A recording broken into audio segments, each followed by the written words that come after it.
ಎಲ್ಲರಿಗೂ ನಮಸ್ತೆ. ತಮ್ಮೆಲ್ಲರಿಗೂ ಬೃಂದಾವನ ಬೆಳಕು ಯೂಟ್ಯೂಬ್ ಚಾನಲ್ಗೆ ಸ್ವಾಗತ.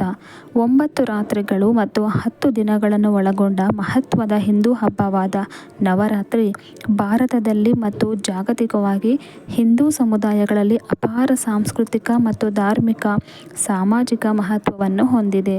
ಹಾಗೆಯೇ ನವರಾತ್ರಿಯು ಮಳೆಗಾಲದ ಅಂತ್ಯ ಮತ್ತು ಚಳಿಗಾಲದ ಆರಂಭವನ್ನು ಸಹ ಸೂಚಿಸುತ್ತದೆ.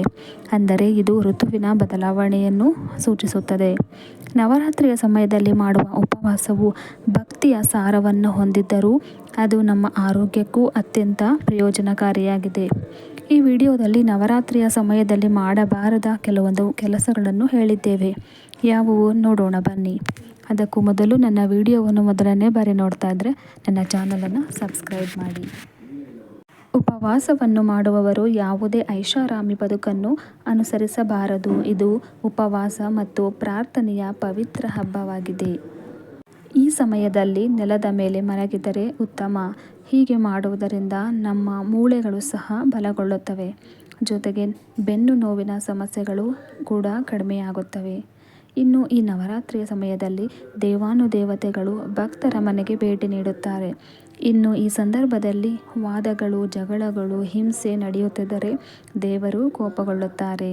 ಕೆಲವರು ಮನೆಗಳಲ್ಲಿ ಅಖಂಡ ಜ್ಯೋತಿ ಬೆಳಗುತ್ತಾರೆ. ಇಂತಹ ಸಂದರ್ಭದಲ್ಲಿ ಯಾರಾದರೂ ಮನೆಯಲ್ಲಿಯೇ ಇರಬೇಕು. ಮನೆಯನ್ನು ಖಾಲಿ ಬಿಡಬಾರದು. ನವರಾತ್ರಿ ಪೂಜಾ ವಿಧಿಗಳನ್ನು ಆಚರಿಸುವಾಗ ಬ್ರಹ್ಮಚರ್ಯ ಪಾಲಿಸುವುದು ಅಗತ್ಯ. ಇದರಿಂದ ಇಂದ್ರಿಯಗಳ ಮೇಲೆ ನಿಯಂತ್ರಣ ಸಾಧಿಸಲು ಸಾಧ್ಯ. ಜೊತೆಗೆ ಮನೋಬಲ ವೃದ್ಧಿಸುತ್ತದೆ. ನವರಾತ್ರಿ 9 ದಿನಗಳಲ್ಲಿ ಮಾಂಸಾಹಾರ ಮತ್ತು ಯಾವುದೇ ರೀತಿಯ ಶ್ರೀಮಂತ ಆಹಾರವನ್ನು ಸೇವಿಸಬಾರದು. ನವರಾತ್ರಿ ಉಪವಾಸ ಮಾಡುವವರು ಭಕ್ತರು ಈ ಸಮಯದಲ್ಲಿ ಕೂದಲು ಮತ್ತು ಉಗುರುಗಳನ್ನು ಸಹ ಕತ್ತರಿಸಬಾರದು. ನವರಾತ್ರಿ ಸಮಯದಲ್ಲಿ ವಿಶೇಷವಾಗಿ ಮಹಿಳೆಯರು ಮೌನದ ಪ್ರತಿಜ್ಞೆಯನ್ನು ಅಥವಾ ಮೌನ ವ್ರತ ಆಚರಿಸುತ್ತಾರೆ. ಇದು ಮಾತೆ ದುರ್ಗೆಯ ಭಕ್ತಿಯನ್ನು ವ್ಯಕ್ತಪಡಿಸುವ ಒಂದು ಮಾರ್ಗವಾಗಿದೆ.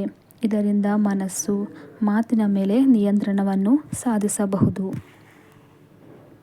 ಹಾಗೆಯೇ ಕನ್ಯಾ ಪೂಜೆ ಮಾಡುವವರು ಆಹಾರ ಮತ್ತು ಉಡುಗೊರೆಗಳನ್ನು ಕನ್ಯೆಯರಿಗೆ ದಾನ ನೀಡಿದ ನಂತರವೇ ತಾವು ಆಹಾರವನ್ನು ಸೇವಿಸಬೇಕು ಅಥವಾ ಪೂಜೆಯ ಬಳಿಕವಷ್ಟೇ ಆಹಾರ ಸೇವಿಸಬೇಕು. ನವರಾತ್ರಿಯು ಶಕ್ತಿ, ಶುದ್ಧತೆ ಮತ್ತು ದೈವಿಕತೆಯಿಂದ ನಿರೂಪಿಸಲ್ಪಟ್ಟ ದೈವಿಕ ಸ್ತ್ರೀಶಕ್ತಿಯನ್ನು ಸಾಕಾರಗೊಳಿಸುವ ದುರ್ಗಾದೇವಿಯ ವೈವಿಧ್ಯ ಅವತಾರಗಳ ಸಂತೋಷದಾಯಕ ಆಚರಣೆಯಾಗಿದೆ. ಈ ಶುಭ ಸಮಯವನ್ನು ಅತ್ಯಂತ ಪ್ರೀತಿದಾಯಕವಾಗಿ ಭಕ್ತಿಯಿಂದ ಆಚರಿಸಿ. ಆ ದೇವಿಯು ತಮ್ಮೆಲ್ಲರಿಗೂ ಆಶೀರ್ವಾದವನ್ನು ನೀಡಲಿ. ತಮ್ಮೆಲ್ಲರ ಜೀವನದಲ್ಲಿ ಸುಖ, ಶಾಂತಿ, ಸಮೃದ್ಧಿ ಬೆಳಗಲಿ. ಈ ವಿಡಿಯೋ ತಮಗೆ ಇಷ್ಟ ಆಗಿದ್ದರೆ ಲೈಕ್ ಮಾಡಿ, ಶೇರ್ ಮಾಡಿ. ಮುಂದಿನ ವಿಡಿಯೋದೊಂದಿಗೆ ಮತ್ತೆ ನಿಮ್ಮನ್ನು ಭೇಟಿಯಾಗ್ತೀನಿ. ಜೈ ಮಾ ದುರ್ಗಾ. ಧನ್ಯವಾದಗಳು.